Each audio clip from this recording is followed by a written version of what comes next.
ឯកឧត្តមកាន់ផារិតរដ្ឋលេខាធិការក្រសួងការបរទេសនិងសហប្រតិបត្តិការអន្តរជាតិអនុប្រធានគណៈកម្មាធិការជាតិតំណាងឯកឧត្តមប្រាក់សុខុនឧបនាយករដ្ឋមន្ត្រីក្រសួងការបរទេសនិងសហប្រតិបត្តិការអន្តរជាតិនាព្រឹកថ្ងៃទី19ខែធ្នូឆ្នាំ2025បានអញ្ជើញជាអធិបតីក្នុងពិធីបិទវគ្គវឹកវើគម្រោងភាពជាដៃគូត្រីភាគីកម្ពុជាកូរ៉េនិងអង្គការសហប្រជាជាតិ UNTPP ឆ្នាំ2025លើជំនាញគ្រឿងចក្រវិស្វកម្មធុនធ្ងន់កម្រិតមធ្យមការយល់ដឹងអំពីគ្រោះថ្នាក់នៃគ្រឿងផ្ទុះនិងសង្គ្រោះបន្ទាន់លើទីលានឆ្នាំ2025នៅព្រះរាជាណាចក្រកម្ពុជានាមជ្ឈមណ្ឌលជាតិរក្សាសន្តិភាពដោយមានការចូលរួមពីគ្រប់ភាគីពាក់ព័ន្ធឯកឧត្តមឧត្តមស្នេហ៍តូប្រាក់សុតអគ្គនាយករងមជ្ឈមណ្ឌលជាតិនិងជាប្រធានអនុគណៈកម្មការដឹកនាំវគ្គវឹកវើភាពជាដៃគូត្រីភាគីបានថ្លែងថានេះគឺជាពិធីបិទវគ្គបណ្ដុះបណ្ដាលជំនាញគ្រឿងចក្រវិស្វកម្មធុនធ្ងន់កម្រិតមធ្យមនិងសង្គ្រោះបឋមលើទីលានក្រោមកម្មវិធីភាពជាដៃគូត្រីភាគីរបស់អង្គការសហប្រជាជាតិដែលកម្ពុជាធ្វើជាម្ចាស់ផ្ទះជាលើកទី4ដល់សិក្ខាកាមជាតិនិងអន្តរជាតិក្នុងគោលបំណងបង្កើនសមត្ថភាពលើជំនាញបច្ចេកទេស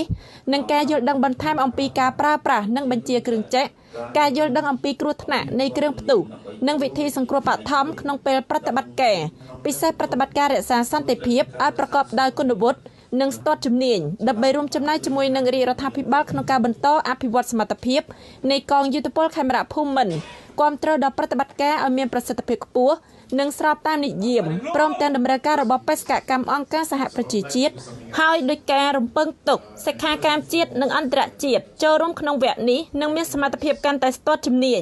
លើផ្នែកបច្ចេកទេសប្រើប្រាស់គ្រឿងចក្រវិស្វកម្មការយល់ដឹងអំពីគ្រោះថ្នាក់នៃគ្រឿងផ្ទុះនិងវិធីសង្គ្រោះបឋមដល់យុទ្ធមិត្តចាប់តាំងពីថ្ងៃចាប់ផ្ដើមរហូតបិទវគ្គនាថ្ងៃនេះនឹងអាចឈានទៅធ្វើជាគ្រូបង្គោលលើជំនាញវិជ្ជាជីវៈរបស់ខ្លួន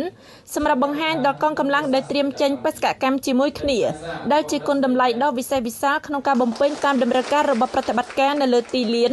ឲ្យកាន់តែមានប្រសិទ្ធភាពខ្ពស់ក្នុងបេសកកម្មរក្សាសន្តិភាពរបស់អង្គការសហប្រជាជាតិក្នុងឱកាសនេះលោក Joseph Scherer ក្នុងនាមជាអ្នកសម្របសម្រួលអង្គការសហប្រជាជាតិប្រចាំនៅកម្ពុជាបានសម្ដែងក្តីរីករាយដែលបានឃើញពីការវិវត្តនៅទំហំនៃការបណ្ដុះបណ្ដាលនៅកម្ពុជាចាប់តាំងពីឆ្នាំ2023មកលោកបានកត់សម្គាល់ថាបច្ចុប្បន្ននេះកម្ពុជាគឺជាទីតាំងតែមួយគត់ក្នុងតំបន់អាស៊ីប៉ាស៊ីហ្វិកដែលជាម្ចាស់ផ្ទះរៀបចំវគ្គវឹកវើរយៈពេល3ឆ្នាំជាប់គ្នាឯកឧត្តមកាន់ផារិតបានមានប្រសាសន៍ថាក្នុងនាមជាប្រទេសស្រឡាញ់សន្តិភាពកម្ពុជាពិតជាមានក្តីរីករាយជាអនេកដែលបានទទួលកិត្តិយសធ្វើជាម្ចាស់ផ្ទះជាលើកដំបូងនៃវគ្គវឹកវើនេះចាប់ពីឆ្នាំ2024និងរហូតដល់ពាក់កណ្ដាលឆ្នាំ2026បន្តពីប្រទេសឥណ្ឌូនេស៊ីវៀតណាមនិងថៃដែលជាការបង្ហាញឲ្យឃើញពីការទទួលស្គាល់ចំពោះសមត្ថភាពនិងបទពិសោធន៍របស់កងកម្លាំងកម្ពុជាលើវិស័យរក្សាសន្តិភាពជាង20ឆ្នាំមកហើយឯកឧត្តមរដ្ឋលេខាធិការបានគូបញ្ជាក់ថាប្រទេសកម្ពុជាតែងតែផ្ដល់សារៈសំខាន់និងចង់បាននូវសន្តិភាពមិនដែលមានគំនិតចង់ឈ្លានពានឬរំលោភលើបូរណភាពដែនដីប្រទេសជិតខាងណាមួយនោះឡើយប៉ុន្តែនៅពេលនេះកម្ពុជាបាននឹងកំពុងក្លាយជាប្រទេសរងគ្រោះមួយនិងក៏កំពុងជួបប្រទះនឹងការរំលោភច្បាប់អន្តរជាតិនិងការឈ្លានពានពីប្រទេសជិតខាងមួយស្របពេលដែលកម្ពុជាកំពុងតែចូលរួមស្វែងរកសន្តិភាពក្នុងពិភពលោកក្នុងឱកាសនេះឯកឧត្តមកាន់ផារិតបានសម្ដែងនូវអំណរគុណនិងវិតម្លៃខ្ពស់សារជាថ្មី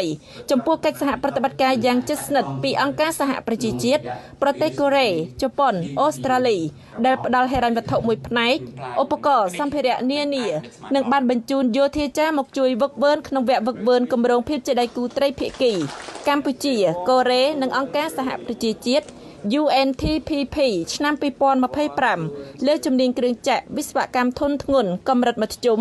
ការយល់ដឹងអំពីគ្រោះថ្នាក់នៃគ្រឿងផ្ទុះនិងសង្គ្រោះបន្ទាន់លើទីលាននេះដែលជាការបង្ហាញនូវការបដិញ្ញានិងការគាំទ្រឥតឈប់ឈរចំពោះវិស័យរក្សាសន្តិភាពនៅកម្ពុជានិងនៅប្រទេសក្នុងតំបន់